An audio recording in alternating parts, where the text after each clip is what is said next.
she slips inside. Exotic orchids perfume the misty atmosphere, and she touches a hand to the back of her head.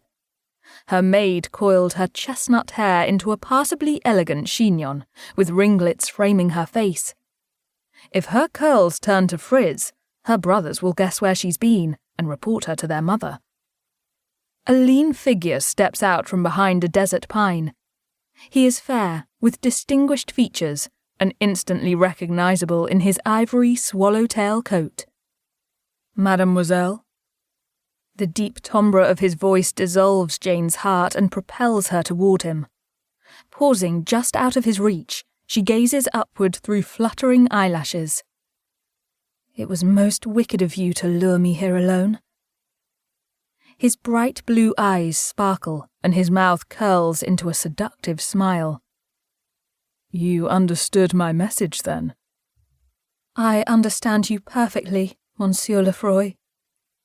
Jane's gaze locks on his lips, and she lets herself be gathered tight into his arms. His mouth hovers over hers, and she tips her head back to accept his kiss. She is almost, but not quite, as tall as he. Their relative statures seem designed to aid their amour.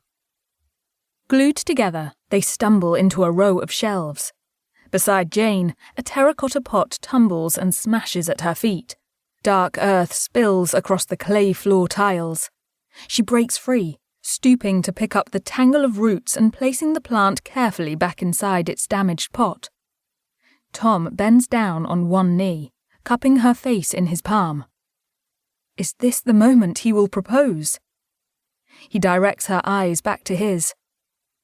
"Leave the wretched weed, Jane. It doesn't matter." "But I must.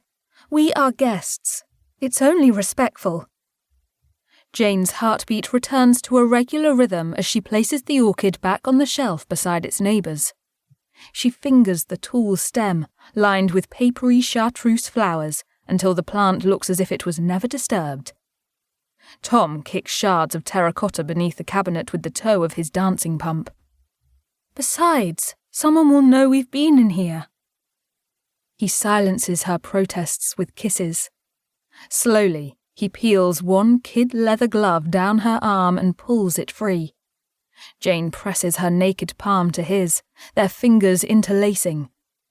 Through half-closed eyes, she watches the condensation form rivulets and slide down the walls of the glasshouse, and waits for the strings to strike up again. A drop of moisture falls to the floor. Wait. Something is wrong. I can't hear the music. She reaches for the nearest pane of glass, rubs a spot clear, and squints through it. The doors of the great hall are open to the terrace. Guests are standing about, heads bent together. The dance floor is clear. Tom releases her, straightening. "You're right. It's too quiet. Sir John can't be making the toast already, not so early in the proceedings." "I expect Mrs. Rivers is hounding Lady Harcourt and the baronet to make the announcement. Jonathan Harcourt is the most eligible bachelor in all of Hampshire. Sophie Rivers will be champing at the bit to be congratulated on their engagement. I'd better get back. James and Henry will be looking for me. I bet them £half-a-crown, weeks ago now, that Sophie would be the one to snare him." Tom's shoulders sag in defeat. "You go ahead. I shall follow." "We can meet again? Afterward?" Jane is reluctant to let the moment pass without resolution of their future together. The glasshouse is the perfect setting for Tom to declare his intentions toward her. Yet if her family discover her missing from the ball, she risks having her limited freedom curtailed even further. "Back here, as soon as the dancing strikes up again?" Tom offers her a rueful smile. "Go then. Give me a few moments to compose myself."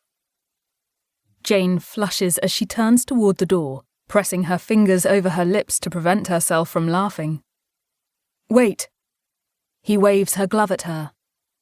She runs back into his arms, giggling freely. She would look a fool returning to the ball with only one glove. Her brothers would be furious if they guessed she'd lost it in an amorous tryst with a young man so recently of her acquaintance.